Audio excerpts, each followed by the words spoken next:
कर्म करो, फल की चिंता मत करो।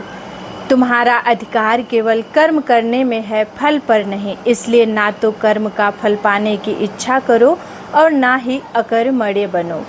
परिश्रम करते रहो, परिणाम अपने आप आएगा। धैर्य और स्थिर मन।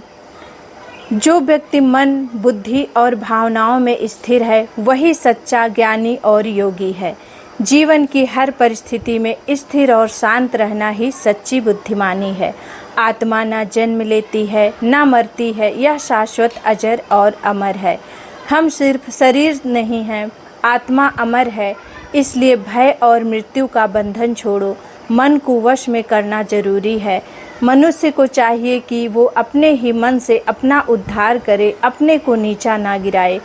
आपके सबसे बड़े दुश्मन और सबसे अच्छे मित्र दोनों आप ही हैं। हर कार्य को समर्पण भाव से, जो कुछ भी तुम करते हो, खाते हो, दान देते हो, उसे भगवान को अर्पण करो। जब कार्य ईश्वर को समर्पित होता है, तब वो श्रेष्ठ बनता है। कर्म पर फोकस करो, फल की चिंता मत करो। तुम सिर्फ कर्म करने के लिए जिम्मेदार हो, उसके फल की चिंता मत करो। काम करते रहो, सफलता जरूर मिलेगी। मन को जीतना ही असली जीत है। अपने मन से खुद को उठाओ, उसे गिरने मत दो। अगर तुम खुद पर जीत पा गए तो दुनिया भी जीत सकते हो। भय को छोड़ो, आत्मा अमर है। आत्मा ना कभी जन्म लेती है, ना मरती है। डरो मत, तुम अमर आत्मा हो। हर कार्य ईश्वर को समर्पित करो। जो कुछ भी तुम करते हो, वो भगवान को अर्पण करो। यही भक्ति है। निस्वार्थ कर्म ही जीवन का असली धर्म है। जिंदगी बदल देगा। जिंदगी में सबसे बड़ी लड़ाई कौन सी है? बाहर की नहीं, अपने अंदर की। भगवद गीता हमें यही सिखाती है कि असली युद्ध हमारे अंदर चलता है। हमारे डर से, हमारे गुस्से से, हमारे आलस्य से और उस आवाज़ से जो कहती है तू नहीं कर सकता।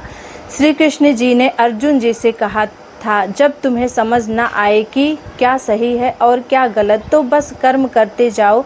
सही नियत के साथ इस दुनिया में कुछ भी अस्थायी नहीं है, ना सफलता ना असफलता।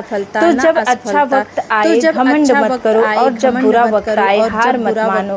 जो हुआ वो अच्छा हुआ, जो हो रहा है वो भी अच्छा है, और जो होगा वो भी अच्छा ही होगा। अगर तुमने सच्चे मन से मेहनत की है तो उसका फल जरूर मिलेगा, चाहे देर से ही क्यों न मिले। एक और बहुत जरूरी बात, अपने मन को कंट्रोल करना सीखो। जो इंसान अपने मन को जीत लेता है, वो किसी भी जंग को जीत सकता है। मन ही इंसान का सबसे बड़ा दोस्त है और मन ही सबसे बड़ा दुश्मन। तुम हर दिन खुद से एक सवाल पूछो, क्या आज मैंने खुद को थोड़ा और बेहतर बनाया? गीता कहती है, डर छोड़ो, तुम शरीर नहीं हो, तुम आत्मा हो। शरीर एक दिन चला जाएगा, लेकिन आत्मा नहीं मरती। तो फिर डर किस बात का? और सुनो, हर छोटा काम भी बड़ा होता है अगर उसे सच्चे दिल से किया जाए। तो कभी ये मत सोचो कि मेरे जैसे आम इंसान का क्या फर्क पड़ेगा।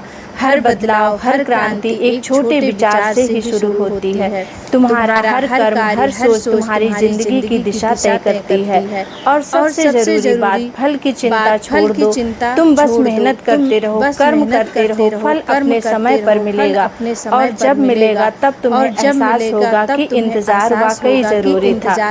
गीता कोई पुरानी किताब नहीं, ये एक जीवित ज्ञान है जो हर दिन तुम्हें हिम्मत देता है। जब तुम थक जाते हो तो उठो, जागो और अपने जीवन को एक उद्देश्य दो, क्योंकि तुम सिर्फ जीने के लिए पैदा नहीं हुए हो, तुम कुछ करने के लिए पैदा हुए हो। अगर इस वीडियो ने आपके दिल को छू लिया हो तो इसे किसी ऐसे इंसान तक पहुंचाओ जो आज खुद टूटा हुआ महसूस कर रहा हो। और याद रखो, जिंदगी बदलने के लिए सिर्फ एक विचार ही काफी होता है। जय श्री कृष्ण।